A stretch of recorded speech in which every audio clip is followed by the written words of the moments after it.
ke 260 juta penduduk Indonesia.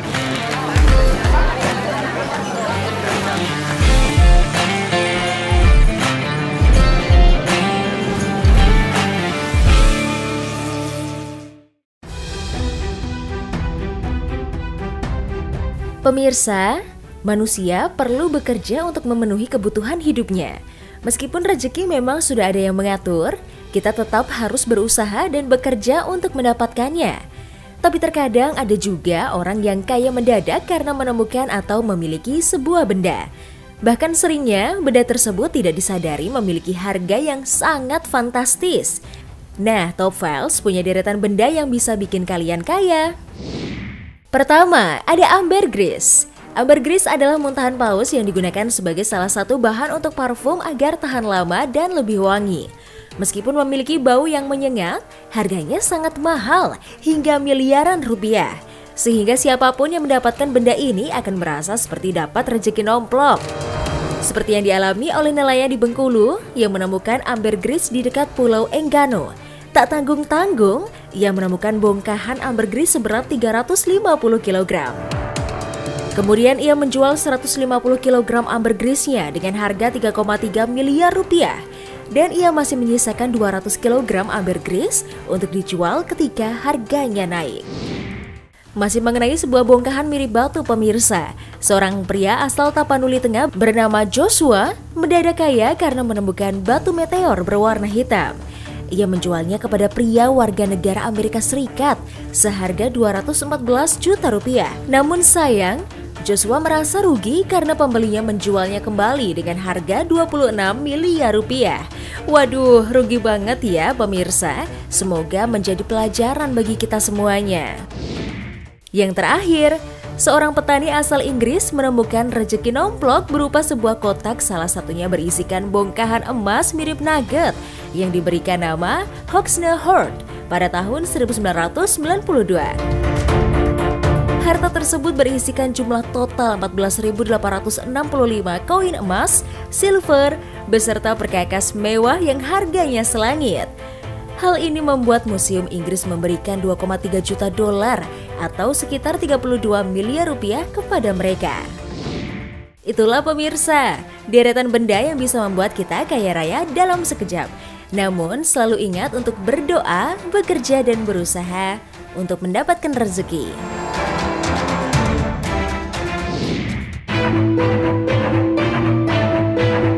Banyak orang menjadikan danau sebagai salah satu destinasi wisata alam favorit. Keindahan panorama alam danau serta suasananya yang menyejukkan menjadikan daya tarik bagi wisatawan untuk jadi tempat bersantai. Tetapi hal tersebut tidak berlaku untuk Danau Karachay. Danau yang terletak di selatan Pegunungan Ural, Rusia ini justru menjadi tempat berbahaya untuk dikunjungi. Letak pabrik-pabrik yang memproduksi bahan radioaktif di sekitar danau merupakan penyebab terkuat bagi pencemaran danau ini. Dengan alasan teknis dan kemudahan, danau ini dipilih sebagai tempat pembuangan limbah pabrik nuklir. Karena kondisi yang sebegitu buruknya, beberapa penelitian menyebutkan bahwa berdiri 1 jam di tepi Danau Karachay bisa menyebabkan kematian. Bahkan saking tercemarnya, danau ini disebut lebih berbahaya dari bencana nuklir Chernobyl yang pernah terjadi 35 tahun lalu di Ukraina. Bukan hanya membuang limbah radioaktifnya ke danau di sekitarnya, pabrik nuklir di dekat danau ini pun tercatat pernah beberapa kali mengalami bencana yang membuat daerah sekitarnya ikut tercemar. Bencana nuklir paling besar yang terjadi di fasilitas nuklir ini adalah bencana Keystone pada tahun 1957. Bencana nuklir ini menyebabkan ledakan setara 70 bom TNT. Memang tidak ada korban jiwa yang dirilis dari kejadian tersebut, namun zat radioaktif dari bencana ini menyebar hingga 20.000 km ke daerah sekitarnya dan mengancam 270.000 jiwa hingga pemerintah setempat membutuhkan waktu seminggu untuk mengevakuasi warganya. Sebagai tempat pembuangan limbah nuklir, danau itu akan tetap berbahaya ratusan bahkan ribuan tahun ke depan. Untuk mengurangi resiko debu yang tertiup angin dari danau yang telah mengering ini, pemerintah Rusia pun memutuskan untuk menutup danau ini dengan tumpukan batu dan beton dan mengeruknya dengan tanah baru sebelum akhirnya akan ditanami rumput guna meminimalisir terbangnya debu yang sudah tercemar zat radioaktif. tentu ada harga mahal yang harus dibayar Rusia dari ambisi membangun pabrik nuklir ini di dekat Danau Karachay. Entah apapun alasannya, kegiatan pencemaran lingkungan seperti ini jelas sangat merugikan dan akan mempengaruhi kehidupan di sekitarnya. Yang pertama ada hiu Greenland. Sesuai dengan namanya yang identik dengan lokasi dingin, hiu Greenland menjadi satu-satunya hiu yang menghuni perairan dalam dan dingin seperti Samudra Arktik dan Atlantik. Hiu ini memiliki kecepatan yang lamban dan tidak gesit karena memiliki tubuh yang sangat besar. Pertumbuhan badannya bisa tumbuh 7 meter dengan berat 900 kg. Untuk bertahan hidup, hiu Greenland memangsa anjing laut dan semua jenis ikan. Berikutnya, dari perairan Indonesia, ada hiu paus. Hiu yang memiliki karakter tubuh keabu-abuan dan bertotol putih ini beratnya bisa mencapai 34 ton dan panjang 20 meter loh pemirsa. Spesies ini cukup mudah ditemukan di perairan Indonesia, seperti di Papua, Kalimantan Timur, dan Jawa Timur. Namun miris, pada tahun 2000 hiu paus masuk daftar merah spesies terancam oleh International Union for Conservation of Nature atau IUCN karena populasinya terbukti menurun sebanyak 20-50% dalam 3 generasi. Hiu paus pun diatur dalam peraturan Menteri Kelautan dan Perikanan loh pemirsa, bahwa hiu paus dilindungi secara hukum. Terakhir ada hiu basking. Hiu satu ini punya mulut yang dapat terbuka lebar hingga 1 meter. Apalagi panjang badannya yang mencapai 8 meter dan berat 6.000 kg. Membuatnya jadi hiu yang menakutkan bagi manusia. Tapi sebenarnya hiu basking tidak suka menyerang manusia loh pemirsa. Spesies ini termasuk yang suka mengonsumsi plankton berukuran kecil. Hiu basking sebenarnya hidup di tempat beriklim subkutub yang dingin. Namun saat musim panas tiba, mereka akan bermigrasi sejauh 9.000 km menuju wilayah pesisir. Itulah deretan hiu yang memiliki ukuran terbesar di dunia.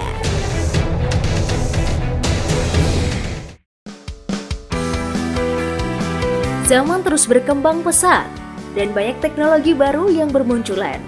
Namun ternyata abad 19 merupakan era keemasan karena bibit-bibit teknologi dan ilmu pengetahuan berkembang pesat di era tersebut.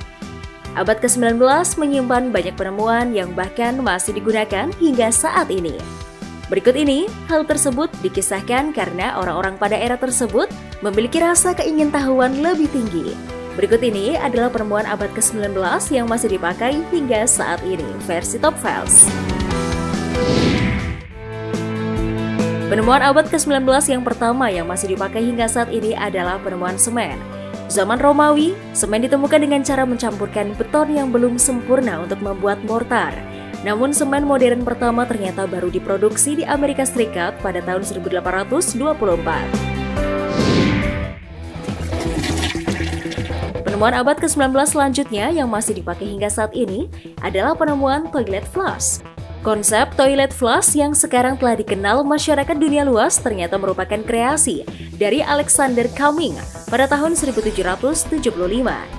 Teknologi ini tidak banyak diketahui orang hingga akhirnya pada tahun 1858 kota London mengalami masalah bau limbah yang memenuhi kota.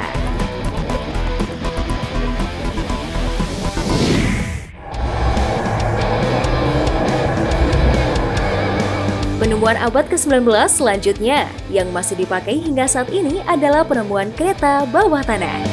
Konsep awal kereta bawah tanah atau yang sekarang lebih dikenal dengan nama MRT pertama kali dikenal di London pada tahun 1866 silam. Kereta awal yang digunakan adalah lokomotif uap konvensional yang baru pada tahun 1890 dibuka untuk perjalanan sejauh 5 km.